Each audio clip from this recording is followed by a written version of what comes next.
you like the Palo Santo? Welcome to Chérie, It's a Process, where we talk about life as it actually is. Centrally chaotic and very much a work in progress. I'm Anais. And I'm Mercedes. Welcome back. How are you, my darling? Good, I'm excited. Why are you excited? Because it's gonna be my birthday. Is it your birthday week? It's my birthday week. Well, it's my whole birthday month, but it's my birthday week.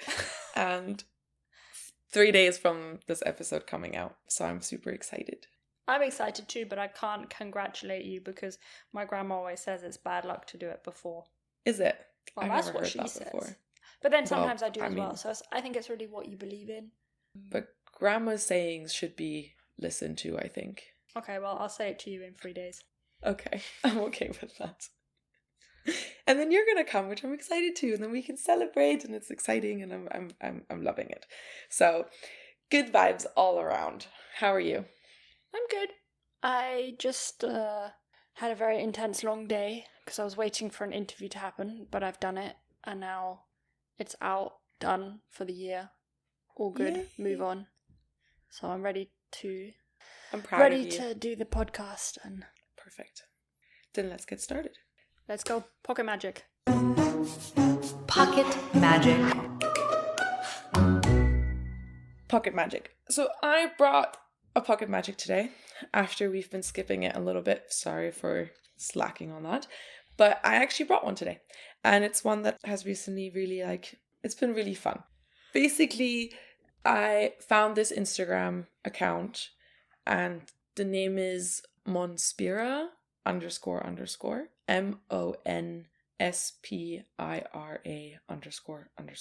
We're going to link it in the show notes as well. And it's kind of an erotic Instagram account. Oh, Mercedes.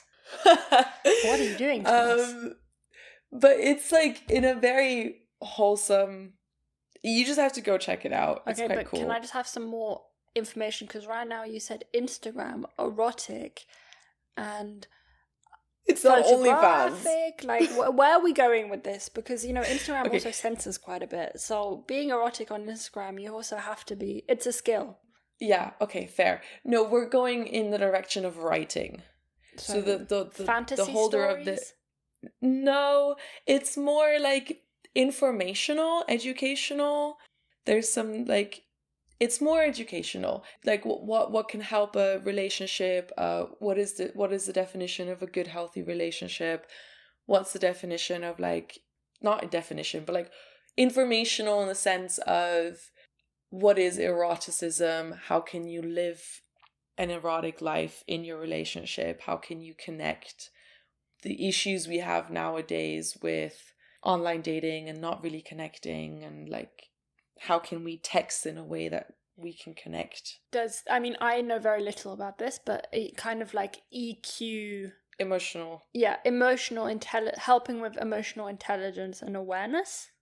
Would that be right? Yeah, I guess. It's not that straightforward educational. It's not you go there and then you become a whole new person.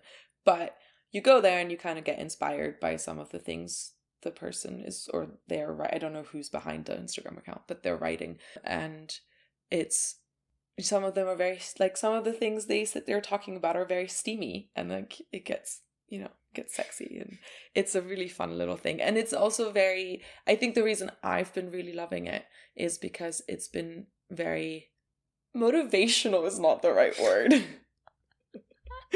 It's been helping with my self-confidence and helping me see connection and intimacy in slightly yourself different than I used right? to. Yeah, exactly. Sounds interesting. I'll check it out. You should. Everyone should. It's great. And we'll definitely link it in the show notes. Yeah. All right, let's get into the episode. Deep breath. Today's episode. Sorry? Said deep breath. What's today's episode about? What have you brought us? Today's episode is, I don't want to say heavy, but in some ways I think it can be.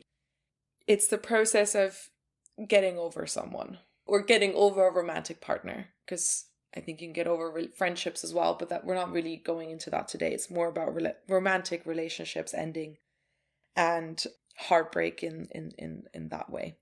I personally have been in 2 serious long-term relationships that have both ended now. And one of them quite recently, the other one a long time, like quite a few years ago now. And it's been very different the way I've been dealing with it, or with each of those relationships. And I am still, I am reprocessing, or actually processing. I don't actually know. Still, one of them you're definitely still processing, and I've seen that over the last 4 years. 4 years? I think it's 4 years since the breakup. You 7 since haven't been met able him. to let it go. No, I have not. And I also have a friend who's going through a breakup right now, and I recently went through one, and now I feel like almost in a way going through one again with the one that was 4 years ago. So there's been a lot of that topic in my life, and that's also why processing. You're kind of taking the time to process that one that happened 4 years ago, and we weren't in a state to process that one 4 years ago. Exactly, which we'll go a bit more into later. But so that's the motivation for this episode. Mm-hmm. Yeah, I think I have, how to put this? I think I've also just supported you through these breakups and been there, and definitely, I don't think I ever instigated them, but I was always a bit of a talking to you and a mirror of a support system for you. Also, you often, before you talk to the guy, you talk to me and you're like, I really think I need to break up with them, I'm really struggling with this and that, and not pushing you in either direction, but definitely kind of someone to talk to and to have conversations. I think that were probably important to have before the breakup was able to happen. And after. And yeah, of course, after as well. Yeah. Hashtag support system. Pre and post breakup, you have been there for both of those, I think. Well, yeah, no, for definitely for both of those. We've known each other for a long time. Yeah, it's nearly 10 years, you know? It's crazy. Crazy. Okay, so I did do a little research as well, just out of curiosity of what other people have to say, and I'll be kind of adding that in as we go, where it's fitting. I do have some notes, so we're just gonna kind of step by step, we're gonna go through it together. Those are the 2 positions. You're talking about supporting someone going through it. I'm talking about having had that experiences and how I'm dealing with it, or also what didn't help me, what did help me. That being said, we're both talking about our own experiences and personal experiences with this topic, and have not studied psychology. This is very much personal interest in the little research I have done, and also personal stories that maybe can support you on your journey, and maybe you can take things from this that can help you if you're going through something, or if you're supporting someone else going through this. But it is important to also just say before we start that if you are seriously struggling, to go contact a therapist, or contact, the people closest to you. And sorry? Yeah, talk to someone close to you, or there's helplines out there. So with that being said, we're just going to go straight into it. I'm going to start off with the things that did help me. I think the best way to do it is for you to just ask me, or come in, or add on. Feel free to jump in. Yep, sounds good. One of the first things that did help me that I wrote down is number 1 is going a little crazy. And yes, that might sound not great, and it's not in a crazy and toxic kind of crazy, not becoming I'm not going to become a stalker or anything like that. But what did help me was to do stuff that I don't know, throwing things away, tearing things up, tearing a shirt up. I've done that actually. Yeah. It feels, blocking them, unblocking them, it feels cathartic in a way to just actively go a little bit insane, especially if that relationship was quite volatile. It's funny because my second relationship, I didn't feel the need to do any of that. The first one, definitely, there was lots of partying and kind of... Yes, the first one I went a little feral. Losing yourself yes.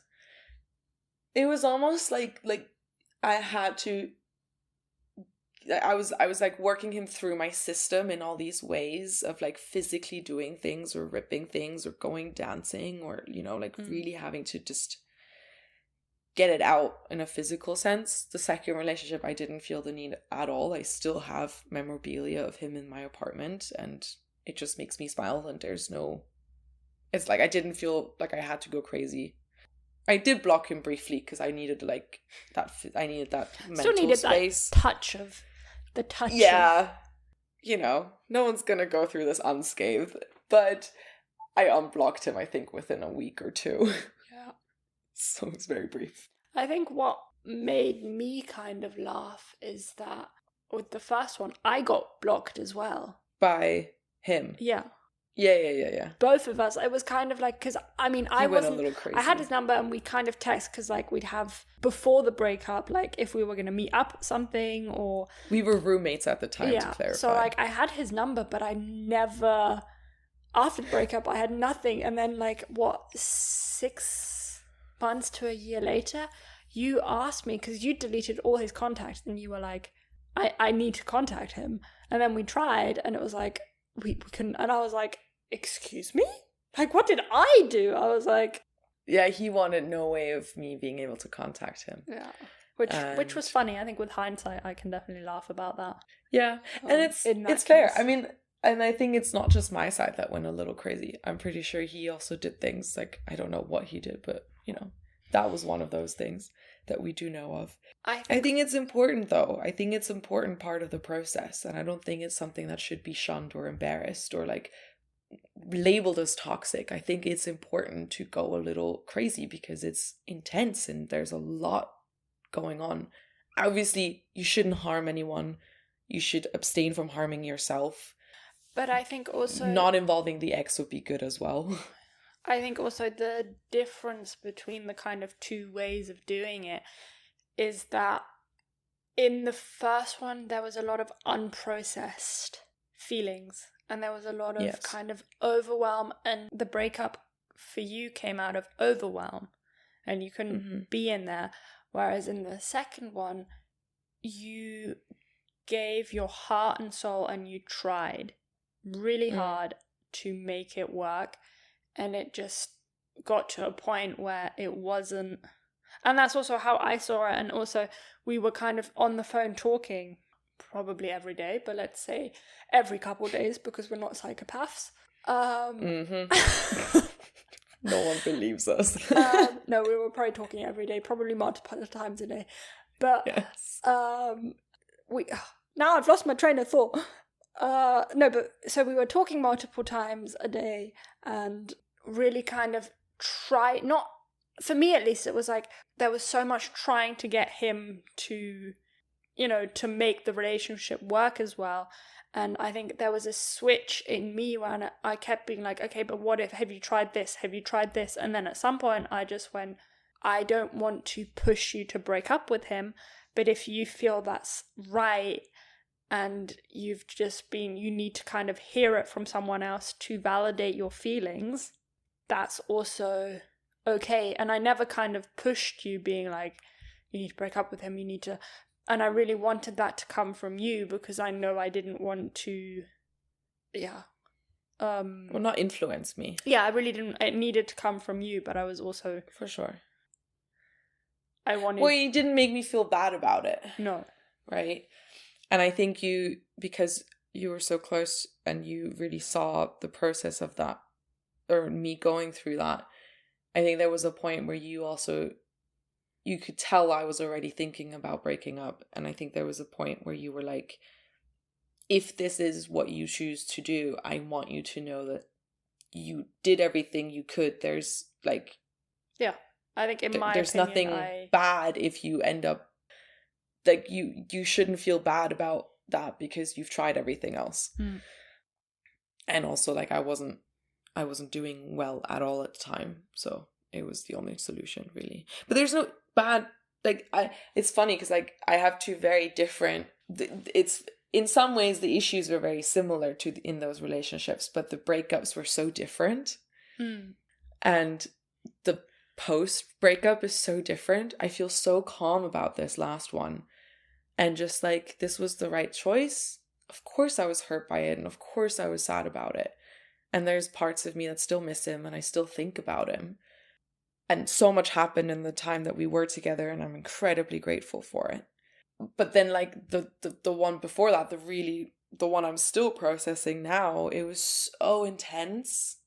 And it came, like the breakup came also from a place of I didn't really want to, but I really had to, which felt different as well. I think this time I wanted to, and last time I had to.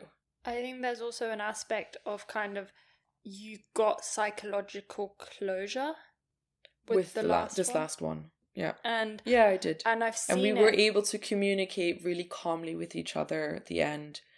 We had some really good, like, I get you, I hear you, like, goodbye. The last one was not calm. the as in the one before that, the first one, it wasn't calm. So, while in the last 4 years, yeah, you were still having dreams. After the first breakup, I'm still dreaming about this first relationship. Yeah. Yeah. Yeah, and you were still kind of, he kept cropping up, and then even whilst you were just afterwards, just constantly he kept cropping up, and you kept in conversation as well with me every now and then. You were like, I want to kind of reach out, I want to know what he's doing. And I think that really links back to the fact that you haven't kind of been able to process and have that, yeah, you know, the cut is off, but your brain is still going through the like what ifs and yeah, not being able to let that go because there wasn't that kind of natural end. Well, natural, yeah, yeah. I don't know if natural end is the right word for it, but I know what you're trying to say. I think finding closure has been the biggest struggle. And while preparing for this episode and preparing for the episode was also like my own journey with all of it. But for preparing for the episode, I did also listen to 2 specific podcast episodes, one of which was by The Psychology of Your 20s. I'm going to link that specific episode because I think anyone going through something like this, it's very interesting listen. And she talks about closure. And she talks about the misconception of it, which is the misconception of closure is that an ex will provide you with the closure you need. Mm-hmm. And what she says, I'm just going to quote her here. She believes someone who has caused you pain is not going to be able to fix it. Yeah. And I so want that to be true. As in, like, I so want the person who has caused me the pain to come and fix it. Mm-hmm. And that's the closure you're talking about as well, is like, I'm not going to get that. Like, as much as I dream about him, as much as I want to know what's going on in his life, as much as I want to contact him or contact people close to him, it won't change the fact that he hurt me. Yeah. And it won't change the fact that I'm the one who has to fix that.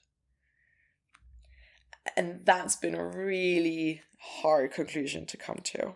I think for me it's also interesting to see now in the future, because only up until kind of a week ago or very recently have you been, okay, I need to do this work. I need to, it's on me. And also for me, that's why it's been so weird that it keeps cropping up again, because I'm like, and you're like, I want to write him an email. I'm going to be close to his place. Could we, could I reach out? And I'm like, why is this still happening? For me, it's very much like, I mean, I always obviously have a bit of like, oh, the one that got away, what if that could happen? All of that. Of course, there's some of that going on, but I've never had it as strong as you of the like, I'm still thinking about him. I'm still having really intense dreams. Yeah. The reason why is because I didn't process it back then. I just didn't. And I haven't since. And whenever I dreamed about him, I was like, oh my God, this sucks. And then I just put it in the back of my head. I was like, I'm not dealing with this. Yeah. I'm not dealing with this. Avoidance. Total avoidance, because it would have meant to really dig deep and feel. And I was like, no, thank you. And I took the time, because it's gotten, since I broke up with this last relationship, it got a lot worse because I didn't have the distraction of another man anymore. And all of a sudden, those feelings that I had never processed came up again. So in the last couple weeks, and this is also why I want to do this episode, it came up really intensely, especially because I traveled to the city he was in. And I found out he was living there, and I traveled there because of a completely different reason. I just happened to be in the same city. And that was strange because I've never been consciously in the same city as him for the last 4 years. And that brought up a lot. And I ended up writing. So that was point number 4 on my list of things that helped me, is journaling, writing. Pages and pages and pages of notes, thoughts, potential letters, explanations, longing, anger, sadness, getting it out, memories, and what could have been, anything. I wrote it down. I did that really intensely for like a week and a half. I was on this trip for about a week and a half. I came back home and I felt so much better.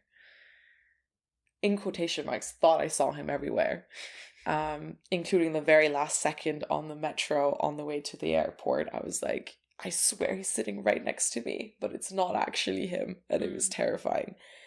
And don't know if I'll ever get over it. Yeah, no idea. But I hope you do. Well, yeah, no, I do too. But the journaling and the writing really helped already. Having written all that stuff, I came home and I talked to my mom about it.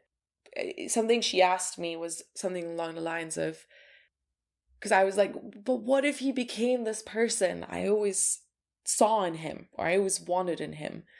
And if he did, why didn't he come back? That was my biggest, that has been my biggest challenge to deal with.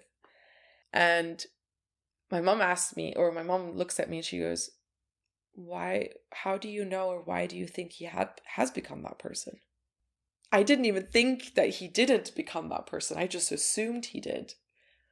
But really, I have no idea. So I can't be making assumptions or expect him to have become someone that I thought he could be, which is also very selfish, because like that's not actually seeing him as the human he is, you know. Yeah, and I think also, I mean, Gemma says it quite a bit in her podcast as well. It is so much easier to kind of imagine all the good stuff that happened, think about the good stuff, and why wouldn't he better himself, and why wouldn't he be doing better, and why hasn't he, all of the imagination and the what ifs. It's so much easier to focus on that and, you know, see it with rose-tinted glasses, because also then you can blame that person as well for not, you know, for your current unhappiness and you're not being able to focus, because it's easier to blame someone else than actually be like, okay, I feel shit right now. I need to take responsibility. I need to fix it myself. It's so much harder to kind of take that on. Yeah.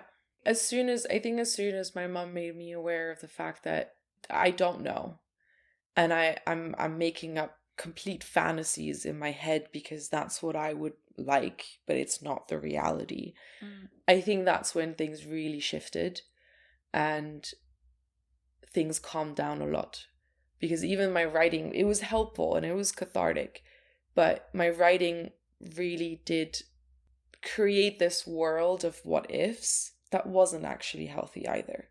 So then having someone kind of bring it down to earth again for me was really helpful. The what ifs are good to get out as well, but also if it's something, if you are a writer and writing helps, writing them a letter or writing yourself a letter. Don't send it though. Yeah, don't. Very important. Rip it up, burn it, fire, whatever. Also, kind of the post clarity of that realization, I think, is also really, if that's something that sounds like it could help, I think it does. Also, I mean, my therapist says it a lot. If you think it obviously helps, but the brain connection, I'm not using the right scientific words now because I can't remember them all, but the fact that you are saying it out loud, like, I need to take responsibility for the hurt, saying it out loud really helps, because the new link is kind of formed by you saying it out loud and speaking the truth. Like, thinking it, yeah, is great, but that proper connection is only going to happen if you say it and talk to yourself. Whatever, you're by yourself in your apartment, you can be crazy. It's okay. Go to the park if you need to. Yeah. Because I was writing and yesterday I was actually writing something, I mean, unrelated to this, but something else I was processing. And then I had a moment where I was like, what did I just write? And I went back, it was like 3 pages. So I was like, just getting it out. It helps. But then I was like, what did I just write? Because it was kind of jumbled stuff. And I went back and I read it out loud to myself. And all of a sudden I was like really able to feel what I actually had just written. Mm. It became so much more real just by saying it out loud. And the emotions felt so much more real as well. So that really helps as well. Even if you're just, whatever you're writing, read it back out loud to you. Yeah. Journaling, writing letters to them, never send them. Don't send them. Send them to your friends. Honestly, a friend of mine did this, and she's currently struggling right now. She texted me and she goes, I wrote this letter for him. Can I send it? I said no. I was like immediately like, definitely not. We're not doing that. No. But then she was like, I need someone to read it because otherwise it doesn't feel real. And I completely understand her. Mm. And I was like, I'll read it. Send it to me. And she was like, okay, I'm going to send it to you. She did. And I read it. And we talked about it. I think it was really healthy for me to like just be able to hold her in what she's feeling, but for her to have someone acknowledge what she's feeling. Yeah. Because it doesn't have to be the ex, and it shouldn't be the ex. It's not even their job to do that. But it is the job of your friends and your loved ones to acknowledge your feelings as well. Something I did that helped in the moment, and it felt right, but really was not helpful. But maybe it was good for that, embracing that craziness. Yes, it was. And I mean, it was incredible experiences, and I have no regrets. Okay, no stop regrets. teasing us. But Tell us what it is. Okay, but I'm paying for it now, I was going to say. But what it is that simply the sentence, getting over someone by getting under someone else, is not true. Maybe it is if you're just like, I just want to get it out of my system and have sex with someone once, and sure, do your thing. Let it be part of the process, whatever. But getting under someone else for the next 3 years, moving country with them, moving in with them, and getting a cat with them might not be a very good idea if you still haven't processed a previous relationship that was very, very intense. Yeah, I think it was good for you to do it though. And also you kind of had I have no regrets. Yeah, I think you had kind of a full, not a healing circle, but you could also see how something could come to an end without all the turmoil. And I think that's also one of the reasons I was very worried about the breakup happening a second time, because you had such intense feelings, and I've really seen the difference between the two, that kind of psychological closure that was there with the second one, but has also shone light on the fact that the first one really was unprocessed. Yeah, exactly. So in that sense, like, it helped in the moment to get over. It felt like the right thing to do, and I got to go places I've never been, and I got to experience things I've never been, and the man I had at my side was I mean, really, I have nothing bad to say about him. Yeah, I don't regret it in that sense. I got really lucky and I'm very grateful for it. But now, many years later, does, like you said, shine the light on the fact that if you don't process things when they're happening, just because you're being under someone else or moving somewhere or doing something new, does not mean that you can just ignore it. Like, it will come back and it will come up again and it will force you to process it eventually. So yeah, that was, I think, the biggest learning lesson from all of it for me.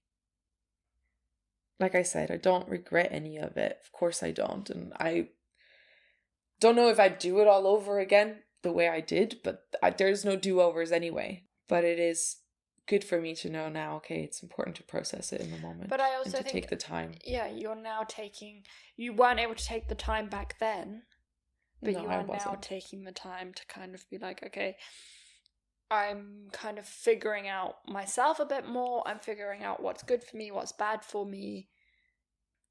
Because it's probably or might be awkward if in 10 years, when you're hopefully happily married for someone, you're still going, I had a dream. And I'm like, about who? I hope it's your loving husband. I hope so too. No, Or you. I think you're obviously. I'm making jokes, but I think taking the time to kind of look back and why is this still unprocessed? What can I do to process this? Yeah. The one word that keeps coming up for me in this process is rewiring. That's been kind of a big one, because you do need to it is like rewiring your brain, especially with patterns or old habits or, you know, things that don't serve you anymore but did back then, and you always have to rewire your brain. And I mean, that's just part of the process, but I think that's the biggest challenge for me, to get myself out of those thinking loops, to rewire it so I don't think about him all the time. Yeah, and also kind of acceptance of what happened and kind of be like, this is what I chose at the time. Looking back at it, it might have not been the most best or healthiest option, but that's where I am right now.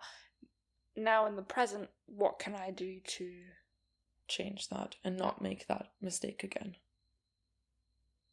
Yeah. Honestly, I feel like this is a pretty good ending.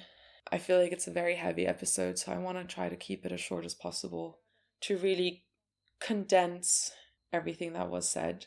Yep.